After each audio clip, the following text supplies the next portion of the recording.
देश के टुकड़े करवाने वाली सबसे बड़ी तो इस देश की मीडिया ही है, वही है टुकड़े टुकड़े गैंग की मेंबर। ये लोग जो नेशनल चैनल वाले हैं, ये 5-5 हजार रुपए देकर, 2-2 हजार रुपए देकर अपने चैनल पर बुलाते हैं लोगों को, जिन्होंने आपको नीचे नजर आता है सोशल एक्टिविस्ट, वरिष्ठ पत्रकार, और ये लोग उनको बुलाने के बाद एक मौलाना को बुलाते हैं, एक पंडित को बुलाते हैं। पंडित मौलाना को गाली देता है और मौलाना पंडित को गाली देता है। ये दोनों आपस में लड़ते हैं और कश्मीर से कन्याकुमारी तक पूरे देश का माहौल खराब करते हैं। तो देश की न्यायपालिका को सबसे पहले इन मीडिया वालों के ऊपर कानून कार्रवाई करनी चाहिए कि आपका काम है, आपके एक सूत्र से, ये कह देते हैं सूत्रों से पता चला, वो सूत्र ढूंढते रहिए कहाँ है सूत्र। आपके एक सूत्र के कारण देश में दंगे हो जाते हैं और आपका सूत्र ही नहीं मिलता, कहाँ है वो सूत्र। तो आप देश का माहौल खराब मत करिए। माना कि आप पत्रकारिता छोड़कर चाटुकारिता करते हैं, आप देश की सरकार की गुलामी करते हैं और आपको आदत हो गई है झूठे पत्तल चाटने की, तो आप चाटते रहिए, आपको कोई नहीं रोक रहा।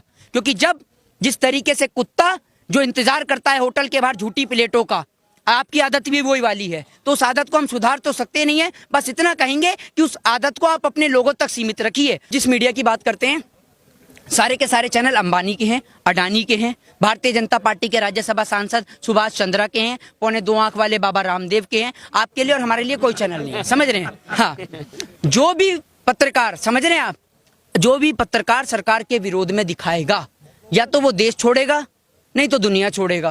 एक काम है इस देश के अंदर, समझ रहे हैं। तो आप ये देखिए कि अगर मैं हिंदू हूं तो मैं कम्युनिस्ट हूं, कोई भाई मुस्लिम है तो वो आतंकवादी है, आप किसान हैं तो आप खालिस्तानी हैं। ये सरकार की बात में समझना होगा। सरकार अभी सर्टिफिकेट छपवा रही है, उसके बाद वो बांटेगी कि भैया तुम आतंकवादी हो, आतंकवादी वाले इस लाइन में आ जाएं, जो बीजेपी समर्थक हैं वो देशभक्त हैं वो इस लाइन में आ जाएं। तो सरकार सर्टिफिकेट बांट रही है। सरकार होती कौन है सर्टिफिकेट बांटने वाली? या हमें सरकार से पूछना पड़ेगा। पहली बात, जो भी इनको किसानों को संबोधित करता है आतंकवादी के नाम से, उसके खिलाफ कानून कार्रवाई होनी चाहिए।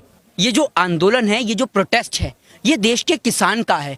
हर एक व्यक्ति जो इस देश के अंदर रोटी खाता है, और रोटी हर एक व्यक्ति खाता है, तो हर एक व्यक्ति का फर्ज है कि देश के किसान के साथ कंधे से कंधा मिलाकर उसकी इस लड़ाई में किसान का साथ दें। सरकार भी तो रोटी खाती है, फिर वो क्यों नहीं इनकी बातें मान लेती?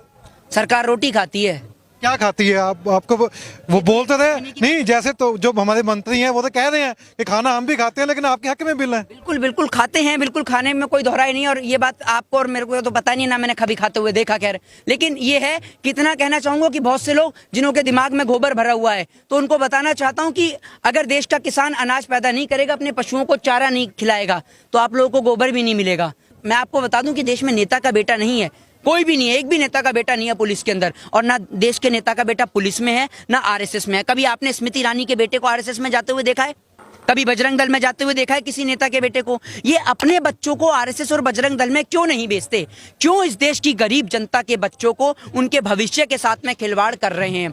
क्यों गरीब जनता के बच्चे? आपने देखा दिल्ली दंगे हुए, दिल्ली दंगों के अंतर्गत कई ऐसे भाई हमारे बंद हैं जो हिंदू हैं, जो मेरा मतलब बंद हो गए, लेकिन सरकार के कहने पे उनका माइंड डाइवर्ट हो गया था, समझ रहे हैं? उनका माइंड डाइवर्ट किया गया, जिस कारण आज वो बंद हैं, लेकिन आज उनके लिए कोई नहीं बोलता।